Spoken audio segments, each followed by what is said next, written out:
Hi hello എല്ലാവർക്കും എൻ്റെ പുതിയ വീഡിയോയിലോട്ടേക്ക് സ്വാഗതം. ലാബ് അസിസ്റ്റൻ്റ് മെയിൻസ് എക്സാമിങ് എത്തിയിട്ടോ. എങ്ങനെ പോകുന്നുണ്ട് എല്ലാവരുടെയും പഠിത്തമൊക്കെ? ഇനി മുതൽ റിവിഷൻ നന്നായിട്ട് ചെയ്യാം കേട്ടോ. അത്രയല്ലേ നമുക്ക് സമയമുള്ളൂ. ഇനിയിപ്പോൾ തികച്ച് 10 ദിവസം തന്നെ തികച്ചില്ല.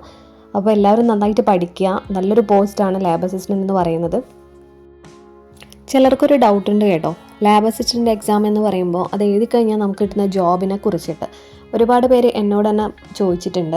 അതായത് ലാബ് അസിസ്റ്റൻ്റ് എന്ന് പറയുമ്പോൾ എല്ലാവരും ആദ്യം വിചാരിക്കുന്നത് ഒരു മെഡിക്കൽ ഫീൽഡിലോട്ടേക്കാണ് എന്നുള്ളതാണ്. അതായത് ലാബിൽ നമ്മുടെ ബ്ലഡൊക്കെ ടെസ്റ്റ് ചെയ്യുന്ന ആ ഒരു ലാബ് ഉണ്ടല്ലോ, അവിടെയാണ് ജോലി എന്ന് പലരും തെറ്റിദ്ധരിക്കുന്നുണ്ട്.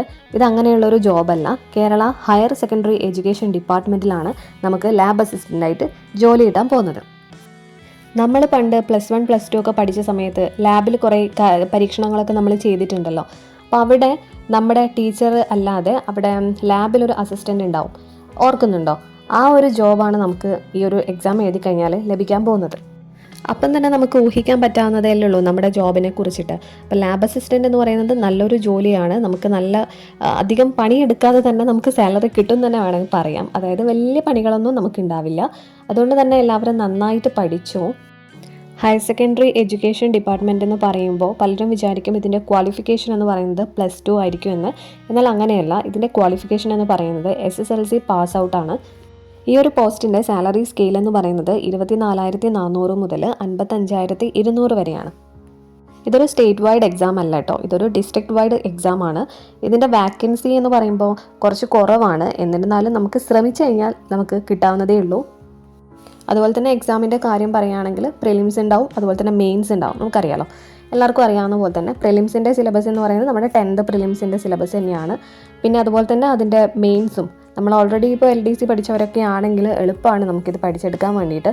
കാരണം സെയിം സിലബസ് തന്നെയാണ് ഇതിലും വരുന്നത്. ഇതിന് പ്രത്യേകമായിട്ടുള്ളൊരു കാര്യങ്ങളൊന്നും നമുക്ക് എക്സ്ട്രാ പഠിക്കാനൊന്നും ഇല്ല.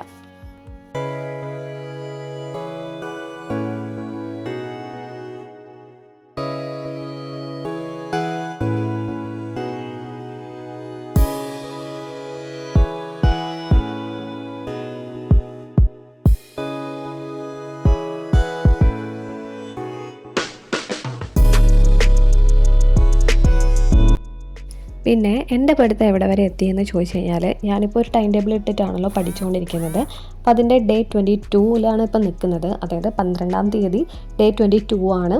അപ്പോൾ അതിൽ ഏകദേശം എൻ്റെ കറണ്ട് അഫയേഴ്സ് പോർഷൻസ് എല്ലാം കംപ്ലീറ്റ് ആയിട്ടുണ്ട്. ഇപ്പോൾ റിവിഷനാണ് ചെയ്തുകൊണ്ടിരിക്കുന്നത്. അതുപോലെ തന്നെ മാത്സ്, ഇംഗ്ലീഷ്, മലയാളം, അതിൽ മാത്സും മലയാളവും ഓൾറെഡി കഴിഞ്ഞു. ഇനിയിപ്പോൾ ഇംഗ്ലീഷ് കുറച്ച് വൊക്കാബുലറി കാര്യങ്ങളൊക്കെ പഠിക്കാനുണ്ട്. ബാക്കിയൊക്കെ റിവിഷൻ ആയിട്ടാണ് പോകുന്നത്. പിന്നെ GK കുറച്ചുകൂടെ കംപ്ലീറ്റ് ചെയ്യാനുണ്ട്. അത് കഴിഞ്ഞാൽ പിന്നെ SCRT റിവൈസ് ചെയ്യാൻ വേണ്ടിയിട്ടാണ് ഉദ്ദേശിക്കുന്നത്.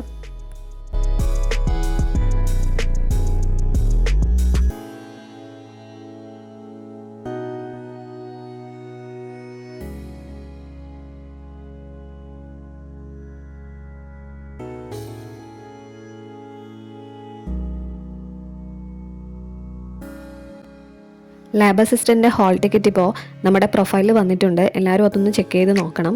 അതുപോലെ തന്നെ 14-ാം തീയതി, അതായത് ജൂൺ മാസം 14-ാം തീയതി നമുക്ക് KSൻ്റെ എക്സാം ഉണ്ട്. അപ്പോൾ എല്ലാവരും പഠിച്ച് കാണുമെന്ന് വിചാരിക്കുന്നു.